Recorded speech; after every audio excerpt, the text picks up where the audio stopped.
What makes a conclusion strong and memorable? Today, we are going to focus on writing a conclusion paragraph for our informational papers. This paragraph is very important because it is the last words that our readers will read. It is what they will remember the most about our report. Our conclusion paragraphs are going to wrap up everything that we wrote about. It's going to tie it all together and summarize into one paragraph. It's not where we're going to add new information. We're just going to summarize the information we already use.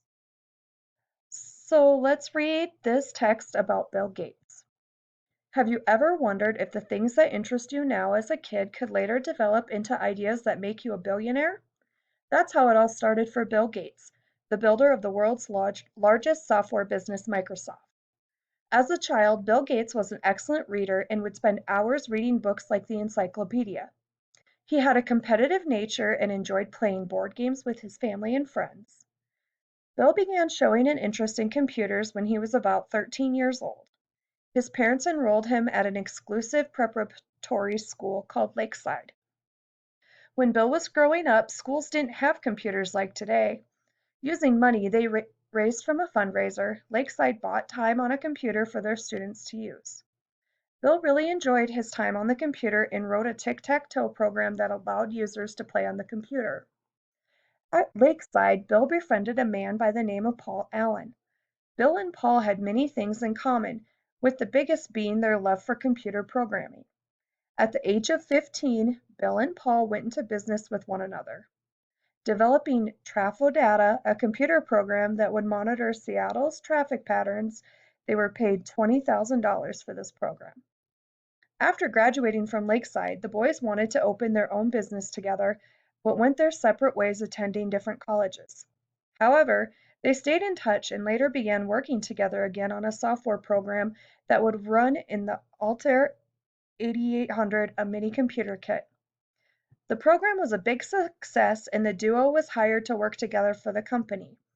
In 1975, Bill and Paul came together to form a company called Microsoft, blending the words microcomputer and software. A little later, they changed the company name to Microsoft and moved to Washington. In 1980, IBM, a hugely popular technology company, asked Microsoft to write software to run the personal computers that they sold. Bill and Paul made a deal with IBM where they would make money off each computer IBM sold using their software. Later, they sold their software to all computer companies that sold personal computers. These deals helped Microsoft grow from 25 employees to 1978 to over 90,000 employees today. Microsoft has continued to make popular software programs that we use today, like PowerPoint and Word. Bill's continued success has made him one of the richest men in the world, with $61 billion in assets. Clearly, with hard work, determination, innovation, and a special interest, success can be well within your reach. Bill Gates worked hard in school and started his own business while still in his teens. Before long, he had built the largest software business in the world. What will Bill Gates do next? So, after reading that, what kind of conclusion did the author include in her text?